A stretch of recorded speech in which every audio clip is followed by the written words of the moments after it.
नमस्कार, अस्सलाम वालेकुम, सत श्री अकाल, जय झूलेलाल। मैं हूं जी प्रेम मटलानी और आप देख रहे हैं हालात हाज़रा का प्रोग्राम। हकीकत ये है, प्रोग्राम की इब्तिदा में आपसे दरख्वास्त है कि जिस किसी साहब या साहिबा ने हमारे इस चैनल को सब्सक्राइब नहीं किया, बराए मेहरबानी जल्द से जल्द इसको सब्सक्राइब करें, प्रोग्राम को लाइक करें, शेयर करें और घंटी का बटन ज़रूर दबाएं। नाज़रीन, पाकिस्तान की मईशत दिन ब दिन कमज़ोर होती जा रही है। लोगों में ये सवाल उठ रहे हैं कि क्या पाकिस्तान श्रीलंका की डगर पर चल रहा है या श्रीलंका के बाद पाकिस्तान का ही नंबर लगेगा। क्योंकि अभी देखिए, आज सुबह डॉलर इंटर बैंक में यानी बैंक टू बैंक जो है उसके हिसाब से 227 रुपये 90 पैसा यानी 228 रुपया हो चुका है। और श्रीलंका में तकरीबन 300 और कुछ था जब ही उसने डिफ़ॉल्ट किया। तो लग तो ऐसे ही रहा है कि पाकिस्तान श्रीलंका के रास्ते पर चल रहा है। लेकिन क्या इस हाल को, इस जो गिरावट है पाकिस्तान में मईशत की, क्या सिर्फ मईशत में ही गिरावट है या ओवरऑल पाकिस्तान की जो सूरत हाल है वो नाउमीदी की तरफ इशारा कर रही है। अभी जो ज़मनी इंतखाब हुए पंजाब में 20 सीटों के लिए, जिनमें से 15 सीटें पीटीआई ने जीती, तो उसमें तो पीटीआई वालों ने जिन्होंने जीता, और ज़ाहिर है इससे ये अंदाज़ा होता है कि पंजाब का जो राय अम्मा है it is in favour of Imran Khan. तो इमरान खान ने क्या बेचा अपने, जो उसने जो भी तकारीर की उसने वाइल कैंपेनिंग, तो उसमें उसने ये बोला कि आपको ये इंतखाब नहीं जिहाद है, बोल रहे थे। एक एक घर में आपको जाना है और आपको उनको ला इलाहा इल्लल्लाह बताना है। अब साहब, वो लोग, वो मुल्क जो किसी ज़माने में तो दुनिया का सबसे बड़ा इस्लामी मुल्क गिना जाता था, लेकिन ये तो फिर ईस्ट पाकिस्तान चला गया, तो फिर इंडोनेशिया हो गया हाईएस्ट पॉपुलेशन वाला इस्लामिक कंट्री। अब भी वो सेकंड नंबर पे है पाकिस्तान। बावजूद उसके, अगर उसके आदमियों को ये कहा जाए कि आप एक एक घर में जाके ला इलाहा इल्लल्लाह उनको बताएं, तो ये क्या मुसलमानों को फिर से मुसलमान करना है? तो इससे जो है ना, पाकिस्तान के सियासतदानों की ज़हनी दिवालियापन का अंदाज़ा होता है। और लोगों में वो जो उसके अगेंस्ट में जो रिएक्शन आ रहा है वो भी ये प्रूव कर रहा है कि हाँ, वो भी ऐसा ही सोचते हैं। क्योंकि अगर ऐसा न सोचते होते तो वो पीटीआई को सपोर्ट न कर रहे होते। उन्होंने पीटीआई को सपोर्ट किया है। इसका मतलब पाकिस्तानी लोग भी हर चीज़ का इलाज इस्लाम समझ रहे हैं। अभी देखिए, आटा महंगा है, इस्लामी निज़ाम; तेल महंगा है, इस्लामी निज़ाम; पेट्रोल महंगा है, इस्लामी निज़ाम। अरे भाई, कोई तो इलाज बताओ। अभी 4 साल, पौने 4 साल ये साहब पहले हुकूमत में थे, इन्होंने एक चीज़ भी अच्छी नहीं की, उल्टा उसके वक्त में हाल ख़राब हुआ। जो यहाँ तक कि शेख रशीद को ये कहना पड़ा कि हमारा मलबा उनके ऊपर गिरेगा, और गिरा। वही देखा सब लोगों ने, क्योंकि इन्होंने जो अनपॉपुलर डिसीजन लिए तो इनको उसका खमियाजा भुगतना पड़ा। लेकिन लोग जब वोट देते हैं तो क्या वो ये नहीं सोचते कि आखिर इमरान खान के हाथ में कौन सी जादू की छड़ी है? जब पहले कुछ नहीं कर सका तो अब क्या कर पाएगा? और वो अभी भी उसका जो बयानिया है दैट इज़ एंटी अमेरिका। और अमेरिका और आईएमएफ में कोई मतलब फ़र्क नहीं है। यूँ समझ लीजिए कि आईएमएफ अमेरिका का ही एक फ्रंट है। लेकिन उसके बावजूद ये साहब हैं कि उसको दिन ब दिन अमेरिका को गालियां दे रहे हैं। वही बयानिया इनका, साजिश, इम्पोर्टेड हुकूमत ये है।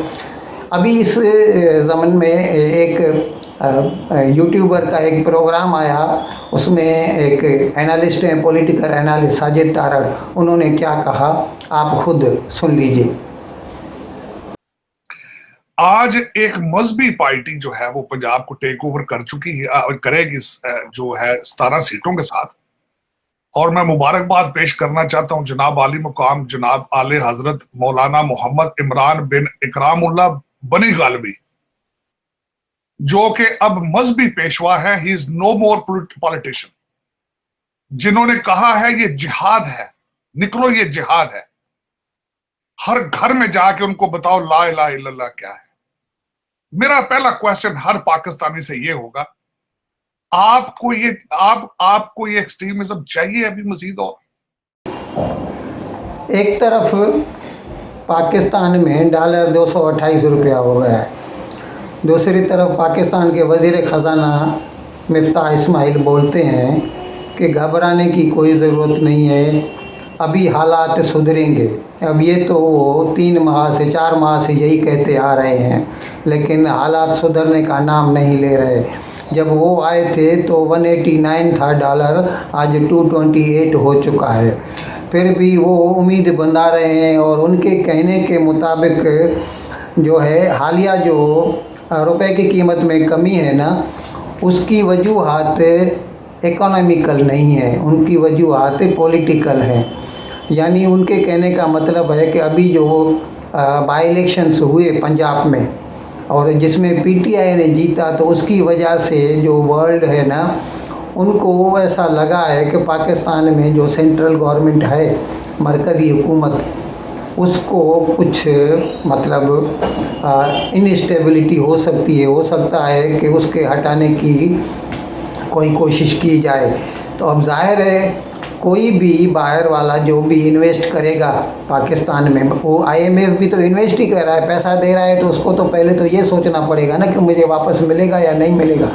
अच्छा, इसी तरह अभी जैसे पहले मूडीज़ ने गिराया था पाकिस्तान का क्रेडिट रेटिंग, अभी 2 रोज़ पहले फिच ने गिराया, जो है वो पॉजिटिव से बी नेगेटिव कर दिया, स्टेबल से बी नेगेटिव कर दिया। तो ये तो अभी ये फिर भी मिफ्ताह इस्माइल कह रहे हैं कि घबराने की बात नहीं है, ये इनस्टेबिलिटी है पॉलिटिकल, इसकी वजह से डॉलर जो है महंगा होता जा रहा है। और फिर उसके वो हिमायत में दूसरों का भी हवाला दे रहे हैं कि उसका इतना हो गया, उसका इतना हो गया, लेकिन ये नहीं बताते कि पाकिस्तान जो है ना वो एकदम बॉटम में चला गया है। अच्छा, इसी ज़मन में हम आपके सामने वो हेनलीज़ जो पासपोर्ट इंडेक्स है उसका ज़िक्र करते हैं। आपने सुना होगा, उसमें वो कुछ 199 ममालिक हैं दुनिया के जिनको पासपोर्ट इंडेक्स के हिसाब से जिस कंट्री के पासपोर्ट को ज़्यादा ममालिक वीज़ा ऑन अराइवल देते हैं, उनको ऊपरी नंबर पे रखा जाता है। तो इसलिए से लिहाज से ये जो 2022 की जो अभी लिस्ट जारी हुई है, टॉप पे जो है ना वो जापान और सिंगापुर हैं, वो नंबर 1 पे। और इस ज़मन में हम ये बता रहे हैं आपको कि पाकिस्तान का जो है वो 106 नंबर पर चला गया है। और ये कोई फ़ख्र की बात नहीं है, पाकिस्तान को सिर्फ 32 ममालिक हैं जो वीज़ा ऑन अराइवल देते हैं। और अच्छा, ख़ास बात तो ये है कि पाकिस्तान के नीचे सिर्फ 3 ममालिक हैं। लास्ट जो है ना, एकदम लास्ट में वो अफ़गानिस्तान है, उससे जो कम है वो सीरिया है, और फिर इराक़ है, और फिर पाकिस्तान है। यानी पाकिस्तान 106 है, तो वो उसके नीचे वही है, नीचे से चौथी सतह पर हमने बताया जो कि वो तो ये इस लिहाज से तो पाकिस्तान की हालत बहुत सकीन दिखाई दे रही है। आने वाली कल को पंजाब में, पाकिस्तानी पंजाब में चीफ मिनिस्टर का फिर से इलेक्शन होने जा रहा है। अभी इसमें ज़रूरी नहीं है कि 186 नंबर जो जीतेगा वो चीफ मिनिस्टर बनेगा। अभी उस वक्त जितने MPs मौजूद होंगे उनमें से सिंपल मेजॉरिटी जिसको मिलेगी। अब जाहिर है इस वक्त तो PDM वालों की तरफ से या नून लीग वालों की तरफ से वही हमजा शहबाजी उम्मीदवार है, और PTI वालों की तरफ से चौधरी परवेज़ इलाही।